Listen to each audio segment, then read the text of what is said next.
बिस्मिल्लाहिर्रहमानिर्रहीम। मेरी तरफ से जितने भी डॉक्टर्स है, जो फॉरेन मेडिकल ग्रेजुएट्स है या लोकल मेडिकल स्टूडेंट्स है, सबको मेरी तरफ से सलाम। So my name is doctor Sadiq Ali. मैं थोड़ा सा अपना बता दूं दो तीन पॉइंट्स में कि मैं इंट्रोडक्शन दे सकूं अपना कि मैं कौन हूं, और फिर आज की जो हमारी ट्यूटोरियल है, हमारी जो वीडियोस है वो किसके लिए हैं, तो उस पे दो तीन बातें करेंगे। So my name is Dr. Sadiq Ali, and I am teaching to foreign medical students as well as foreign medical graduates. तो आप शायद बहुत सारे लोग ऐसे होंगे जो मुझसे पढ़े होंगे या मुझे जानते होंगे, लेकिन मैं थोड़ा सा बताता चलूँ कि इस टाइम पे तकरीबन 3 से 4 साल में अल्लाह पाक का शुक्र है कि मोर देन 1500 स्टूडेंट्स मुझसे पढ़े हैं in they pass their licensing exam including both step 1 and step 2 PMDC। फिर रिसेंटली मैंने फर्स्ट एड पढ़ाना शुरू की है। तो फर्स्ट एड 2023 एडिशन पाकिस्तान की तारीख में हम पहली दफ़ा पढ़ा रहे हैं। इससे पहले जितने भी प्लेटफॉर्म है जो फर्स्ट एड की कोर्स पढ़ा रहे, सो दे आर ओल्ड एडिशन, लेकिन हमने 2023 एडिशन अब पढ़ाना शुरू किया है। तो वो रिकॉर्डेड वीडियो स्पेस लेक्चर होती है डेली के बेस पे, हम अपने स्टूडेंट्स को देते हैं। And within 2 weeks alhamdulillah we have more than 100 number of student they take everyday lecture of first aid from me. So if you guys in the future or right now want to study first aid in a proper way, conceptual way, तो इंशाल्लाह आप लोग को welcome करते हैं। और उसमें भी 30 जुलाई तक उस पर 60% ऑफ भी चल रहा है। तो वो इंशाल्लाह फिर आपको सारी डिटेल हम भिजवा देंगे। जो पठान भाई है उनको हम फर्स्ट एड पश्तो में भी पढ़ा रहे हैं, और जो रिमेनिंग डॉक्टर्स हैं लाइक उर्दू स्पीकर है उनको हम उर्दू में पढ़ा रहे हैं। तो हमारा फर्स्ट एड पाकिस्तान की तारीख में पहली दफ़ा पश्तो लैंग्वेज में भी मौजूद है। तो आज जो हम वीडियो बना रहे या जो ट्यूटोरियल बना रहे, ये इसका खास मकसद ये है कि उन डॉक्टर्स के लिए जो अभी 6 तारीख को एग्ज़ाम में अपेयर होने जा रहे हैं, जिसका अभी एग्ज़ाम आ रहे, that is called NRE step 1। ठीक है। तो इस NRE स्टेप 1 के लिए आप लोगों को मैंने दो तीन बातें करनी है। वो बात है जिसने गौर से सुनी और उस पर अमल किया, तो इंशाल्लाह होपफुली ये बात है उसके लिए बहुत मुफीद साबित होगी। तो सबसे पहले हम आते हैं पहली पॉइंट के तरफ। जब भी कोई भी बंदा कि अगर वो NRE स्टेप 1 में बैठना चाहेगा तो वो अपने आप से ये पूछेगा, एम आई प्रिपेयर और नॉट। इसका मतलब ये है कि क्या मैं प्रिपेयर हूँ कि नहीं हूँ। This is the first question we should ask from our self, कि आया मेरी तैयारी इतनी है जिस पे मैं एग्जाम में बैठ सकूँ या बैठ ना सकूँ। तो नंबर 1 पॉइंट यह है कि जिन लोगों ने पढ़ा होता है उनको भी ऐसा लगता है कि यार मुझे तो कुछ नहीं आता, और जिन लोगों ने नहीं पढ़ा होता तो उनको तो डेफिनेटली पता होता है कि मुझे कुछ नहीं आता। तो मतलब am I prepare for exam और नॉट, ये एक सबसे बिग स्टेटमेंट है, बिग क्वेश्चन है, जो हर एक बंदा अपने आप से हर टाइम पे पूछता रहता है। लेकिन इस क्वेश्चन के अंदर अगर आप देखें तो इसकी जो आंसर है ना, that is called grey. Grey से मुराद ये है, इसमें जो लोग पढ़े होते हैं वो भी कहते हैं कि यार मुझे तो कुछ नहीं आता, जो लोग नहीं पढ़े होते हैं वो भी कहते हैं यार कि मुझे कुछ नहीं आता। चले जी, अगर इसके बाद ये क्वेश्चन तो आप लोग अपने आप से करेंगे, या आप लोग अपने आप को नो में रखेंगे या यस में रखेंगे। अगर आप यस में रखेंगे बहुत अच्छी बात है। अगर डबल यस में रखेंगे, आप कहेंगे कि हाँ हाँ मैं तो प्रिपेयर हूँ, तो फिर ये बात थोड़ी सी जो है ना डेंजरस है, क्योंकि confidence is a good thing but poor confidence sometimes become lethal, and that is very very dangerous। तो आप लोग जो है कॉन्फिडेंस रहे बट पुअर कॉन्फिडेंस शो ना करें। और अगर कोई ये कहे कि यार मैंने तो तैयारी नहीं की है, तो वो भी जनाब खफा ना हो जाए। Be stuck with doctor Sadiq, मैं एट द एंड कुछ ऐसी ट्रिक्स बताने जा रहा हूँ that will help you to pass exam in a first attempt. तो जो लोग तैयार हैं वो तो माशाल्लाह डेफिनेटली उन लोगों ने पढ़ाई की होगी, उन लोगों ने प्रीवियस 4-5 महीने से कंटिन्यूसली पढ़ा होगा। जो लोग तैयार नहीं हैं और वो अपने आप से ये पूछते हैं कि I I don't know anything what I should do, मैं क्या करूं, अब मैंने आगे करना क्या है, तो उन लोगों के लिए मैं आगे कुछ पॉइंट्स बताने लगा हूँ। So be with us in the whole video. इसके बाद नेक्स्ट पॉइंट ये है कि भाई मैं तैयार हूँ या नहीं हूँ। नेक्स्ट पॉइंट ये है कि that is called nerve nerve game. Nerve game से मुराद ये होता है कि जब भी आप किसी एग्जाम में जाते हैं तो ये आपकी जो नर्व गेम है ना, आपकी जो साइकी है उसको टेस्ट करती है। अगर आपने उस एग्जाम को अपनी सर पे सवार किया और आप लोगों ने ये सोचा कि यार मुझसे तो नहीं हो पाएगा या मैं नहीं कर पाऊंगा, तो वो चीज़ फिर होती नहीं है। लेकिन अगर आप लोगों ने ये कहा यार ठीक है एग्ज़ाम तो है लेकिन इंशाल्लाह मैं भी मेहनत करता हूँ, ऊपर वाला भी सिला देगा, तो डेफिनेटली डेफिनेटली एग्ज़ाम के अंदर मोजज़े भी होते हैं। अल्लाह पाक की जब हिकमत और अल्लाह पाक की जब हेल्प आप लोगों के साथ मिलती है, तो फिर उसके सामने इंसान की पढ़ाई मेहनत कुछ वैल्यू नहीं रखती। तो जब भी हम तैयारी करते हैं, जब भी हम एग्ज़ाम के लिए तैयारी करते हैं, तो जब 2 महीने 3 महीने रहते हैं, तो हमें तो फिर पता नहीं होता, हम कहते यार 2 महीने 3 महीने के बाद एग्ज़ाम है। लेकिन जब एग्ज़ाम नियर आता है, एक हफ्ता, फिर 2 3 दिन 2 दिन, तो फिर हम सब की जो सिंपथेटिक एक्टिवेशन है वो ऑन हो जाती है, क्योंकि एक स्ट्रेसफुल सिचुएशन है। उस केस के अंदर आप लोग अपनी स्ट्रेस को, अपनी एंजाइटी को, अपनी डिप्रेशन को कैसे कम कर सकते हैं? नमाज पढ़ने से, तिलावत कुरान शरीफ से, और आप अल्लाह पाक से ये दुआ करें कि या अल्लाह मैं तो पढ़ा हूँ, या अल्लाह मैं तो पढ़ी हूँ, लेकिन मेरे पास जब तक आपकी मतलब हिकमत ना हो, जब तक आपकी मेरे साथ हेल्प ना हो, तब तक मैं कुछ नहीं हूँ। तो जब मेहनत के साथ ऊपर वाले की कमाल मिल जाती है, तो फिर that will easily pass your game. तो एक्चुअली जो नर्व गेम है, इसमें आप लोगों को याद रखना है, you should relax your self. अपने आप को क्या रखना है? रिलैक्स रखना है। इतना भी रिलैक्स नहीं रखना कि आपको एग्जाम का टेंशन ना पड़े, बट इतना रिलैक्स जरूर रखना है कि इंशाल्लाह मैंने पढ़ना है, एक कदम से पढ़ना है, लेकिन इंशाल्लाह मैंने फॉर एग्जांपल जरूर ऐसा कुछ करना है जो एग्जाम में मेरे लिए हेल्पफुल होगा। ठीक है, तो एक तो आप लोगों ने अपने आप को रिलैक्स रखना है, this is a big factor. क्योंकि जब हम स्ट्रेस में होते हैं, जब हम स्ट्रेसफुल सिचुएशन में जाते हैं, तो हमसे फिर वो काम होता नहीं है। तो अगर आप लोगों ने काम करके दिखाना है, तो you people should be relax enough. Number 3, अब थर्ड नंबर के ऊपर आते हैं कि थर्ड नंबर क्या जरूरी है कि एग्जाम से पहले, अब देखें आप लोगों ने प्रिपरेशन कहाँ से की है, that is called source of preparation. This very very important कि सोर्स ऑफ प्रिपरेशन क्या है। अब अगर एक बंदा है, उसने डिम्स एकेडमी के नोट से पढ़ा है, किसी ने HMI या हमारी नोट से पढ़ा है, या किसी ने एम्स एकेडमी के नोट से पढ़ा है, या किसी ने अपने नोट से पढ़ा है, तो वो डिपेंड करता है कि वो नोट्स किस टीचर ने पढ़ाए हैं और वो किस टीचर के नोट्स है। तो वो नोट्स बहुत बहुत मैटर करते हैं। अब आई डोंट नो कि फॉर एग्जांपल मैं यहाँ पे अगर एक मिसाल देता हूँ कि एक डिजीज है जिसको हम कुशिंग सिंड्रोम कहते हैं, या कुशिंग डिजीज ले ले, या फॉर एग्जांपल कौन सिंड्रोम ले ले, या डायबिटीज ले ले, these are the different disease. मैं सिर्फ मिसाल दे रहा हूँ कि अगर ये कुछ डिजीज है, शायद जो पॉइंट्स डेम्स ने लेके हो वो हमने नहीं लेके हैं, या चाहे उन लोग लेके हमने नहीं लेके हो, जो हमने लेके हो उनने नहीं लेके। इट्स मीन के आपकी जो प्रिपरेशन की क्वालिटी है, वो डिपेंड इस पे करती है कि वो किस टीचर की सोर्स को यूज कर रहे हैं।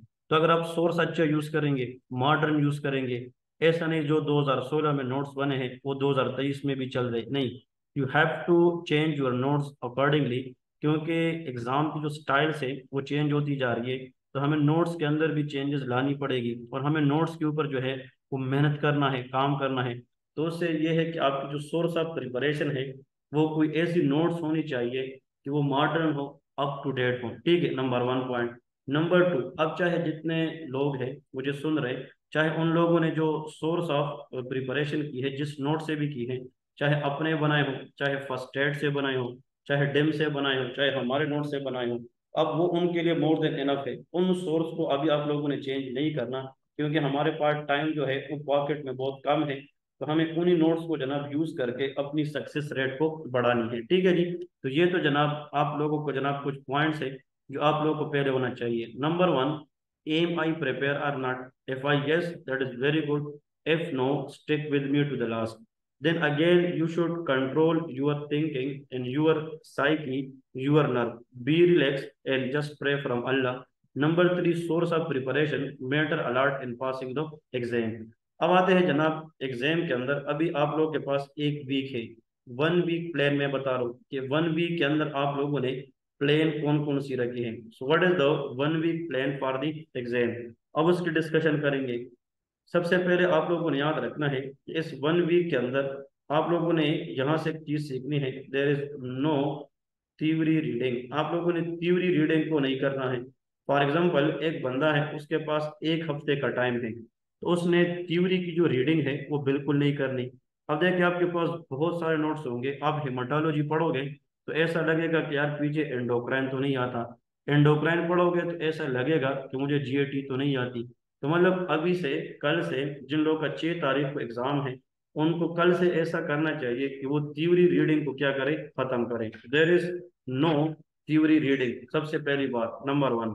नंबर टू, आप लोगों ने याद रखना है कि एमसीक्यू प्रैक्टिस, आप लोगों ने क्या करना है, एमसीक्यू प्रैक्टिस। एमसीक्यू प्रैक्टिस जितना ज्यादा करोगे उतना आप लोगों के लिए फायदा होगा। This is the tick point and this is the cross point.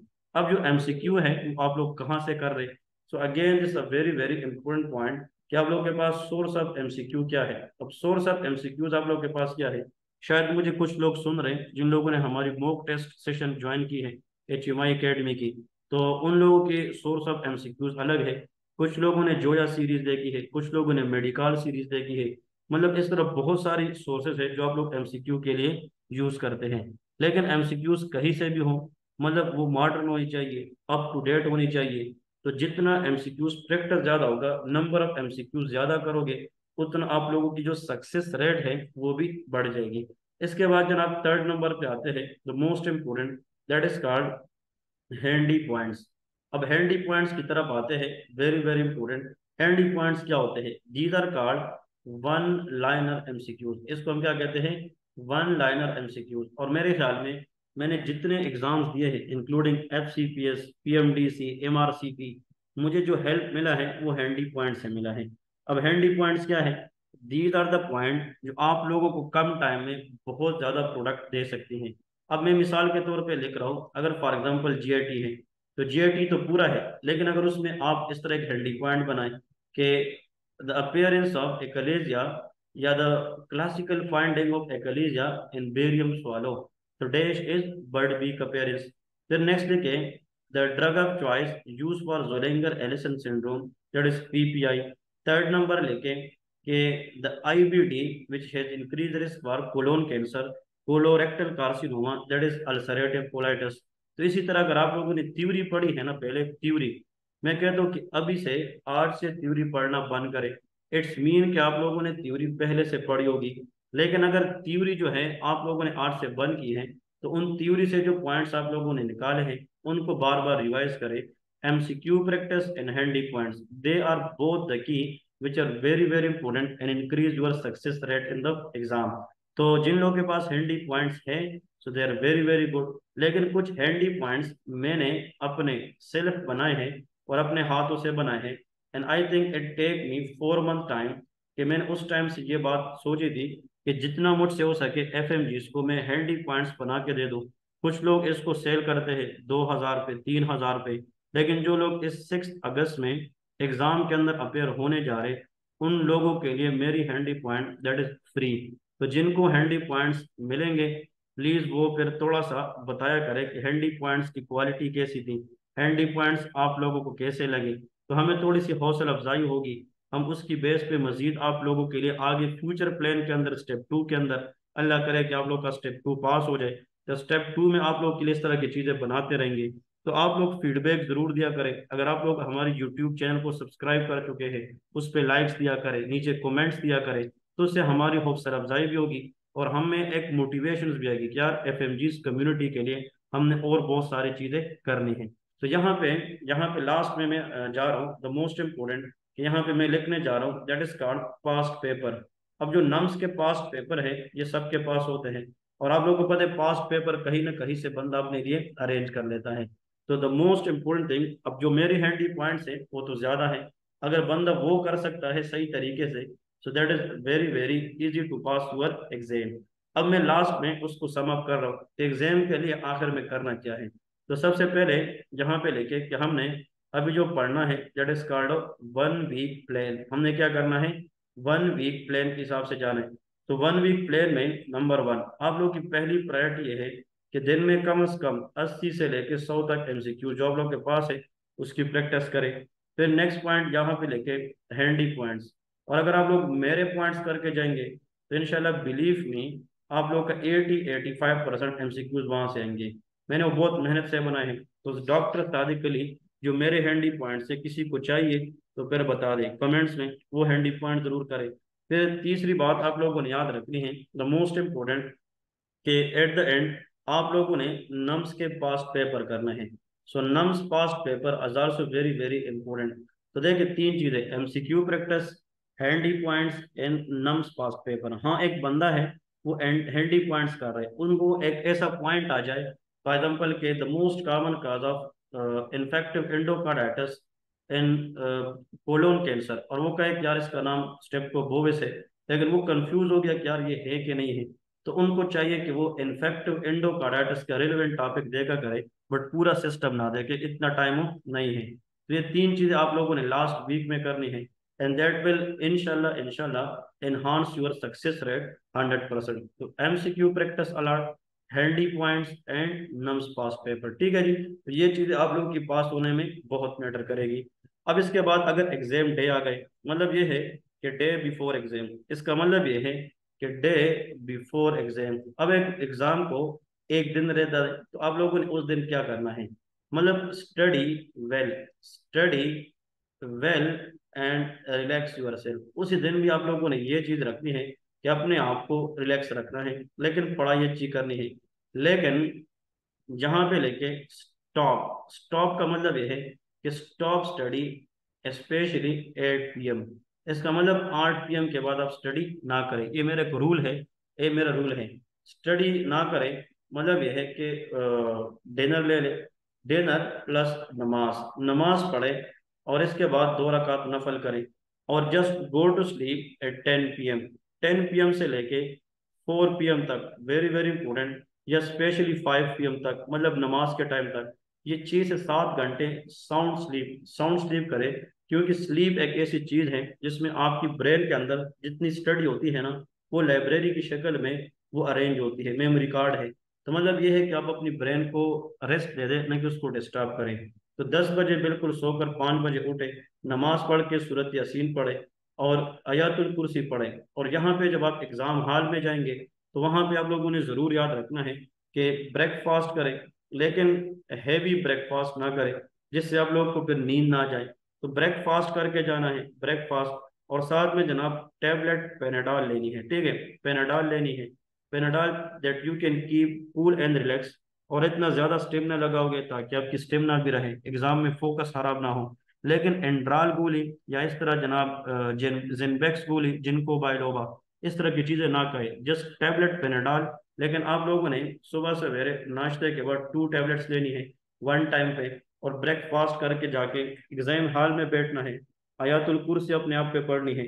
और यहाँ पे या नाफे हो आपने 11 दफा पढ़ना है, और अल्लाह से ये दुआ मांगना है कि अल्लाह मैं कुछ नहीं हूँ, जो है वो आपकी ज़ात है, बस मैं तो एक नाचीज इंसान हूँ, बिल्कुल कमज़ोर इंसान हूँ। मैंने मेहनत की है, और आप अब मेरी मेहनत के साथ अपनी मदद जो है वो मिलाए और मेरा एग्ज़ाम निकाले। तो फिर देखे जो एग्ज़ाम होगा उसमें इंशाल्लाह आप लोग की जीत होगी। तो यहाँ पे लेके लास्ट में मैं आप लोग को बताता चलूँ कि एग्ज़ाम जो है अटेम्प्ट कैसे करना है, एग्ज़ाम अटेम्प्ट। अब आप लोग के पास एग्ज़ाम पेपर आ गया, एक से लेके, मतलब इस तरह, मतलब इमेजिन करें किस तरह हम सो तक गए, ठीक है।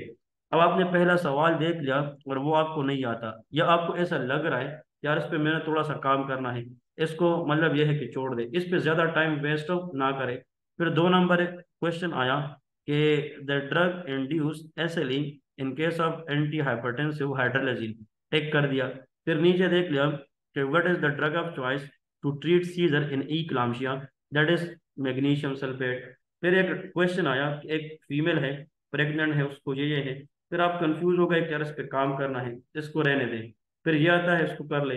तो एक एमसीक्यूज में स्टक होने की बजाय आप पूरे एमसीक्यूज से गो थ्रू करें, और जो एमसीक्यूज आपको आ रहे हैं 1 से लेकर 100 तक, तो उनको फर्स्ट टाइम कर ले। होता यह है हम एक एमसीक्यूज पे टाइम वेस्ट करते हैं, फिर यहाँ पे जब नीचे एमसीक्यूज हमें आते भी होते हैं, टाइम ना होने की वजह से उसको तुक्का लगाते हैं।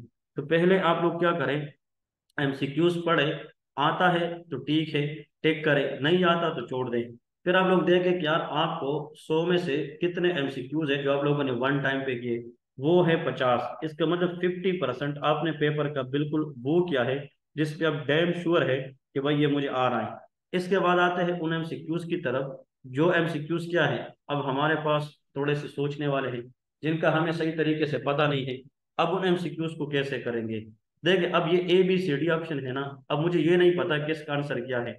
हो सकता है ये आंसर ए हो सकता है बी हो सकता है सी हो सकता है डी हो। तो हर एक एमसीक्यूज में स्टिल 25% चांस है। देखिए आपने एमसीक्यूज देखा भी नहीं है, फिर भी आपके पास 25% चांस है कि आप एमसीक्यूज ठीक कर सकते हैं तुक्के से भी। अगर आप कहते हैं कि यार ये डी तो इसमें आता ही नहीं है, आंसर कहीं इसमें है, तो देखिए जब आप एक रिमूव करते हैं ना, तो फिर 33% चांस इसका हुआ, 33 इसका, 33 इसका हुआ। तो इसका मतलब ये है आपको अभी तक आंसर पता नहीं है। आपने 25% सक्सेस रेट से अपना जो सक्सेस रेट है वो कितना किया, 33। पर अगर आप एक और भी रिमूव करें कि यार ये बी तो भी नहीं आता, अब आंसर या ए में है या सी में है, तो मतलब ये है कि 50% ये भी हो सकता है, ये भी हो सकता है। अभी भी अभी भी आपको आंसर नहीं पता, but you have a 50% chance to correct that MCQs. तो हमने चार से एक रिमूव किया, तीन रखे, तीन से एक रिमूव किया, दो रखे। इसको डिडक्टिव मेथड ऑफ एमसीक्यू कहते हैं। तो इसका मतलब यह है, मैं जो चीज आप लोग को समझाने जा रहा था उसका मतलब यह है कि अगर आप डिडक्टिव मेथड करेंगे, डिडक्टिव तरीके से एमसीक्यूज करेंगे, तो डेफिनेटली आप लोग का एग्जाम पास हो जाएगा। 100 में से अगर 50 आप लोग आसानी से करेंगे, और फिर 50 में से आप डिडक्टिव मेथड करेंगे, और एक ठीक एक गलत भी करें, तो 50 आप लोग ऑलरेडी ठीक है। 50 के बाद 50 में से 25 ठीक करे, 75 आ गया, और आप लोग को एग्जाम में लेने हैं 70%। So this is the way how you will attempt the MCQs. तो हैंडी पॉइंट्स आप लोग को मैं इंशाल्लाह आज जो एनआरई वाला ग्रुप है उसमें भेज दूंगा। आप लोग जो भी पढ़े दुआ करें। और अगर आप लोगों ने हमारी platform in the future join करनी है, फर्स्ट एड के लिए, सीपीएस के लिए, MD MS के लिए, या एनआरई के लिए, तो वो भी आप लोग कर सकते हैं। और अल्लाह पाक आप लोग को पास करे, तो इंशाल्लाह I will wait to hear good news कि आप लोग को इंशाल्लाह एनआरई स्टेप 2 में भी फिर मौका देंगे। उसकी हमारी प्रॉपर क्लास होती है। Most welcome, we are the community. और जितना हमसे हो सके इंशाल्लाह हम आप लोग के लिए करते रहेंगे। अपनी दुआ में याद रखिए, कुछ चीज़ें आप लोग के साथ शेयर करनी थी, और होप उम्मीद है कि इन चीज़ों से आप लोग को फायदा होगा। जजाकल्ला, thank you so much. Please subscribe and like my channel and give me a comments to boost my energy to upload more and more medical video. Thank you so much. Jazakallah. Allah Hafiz.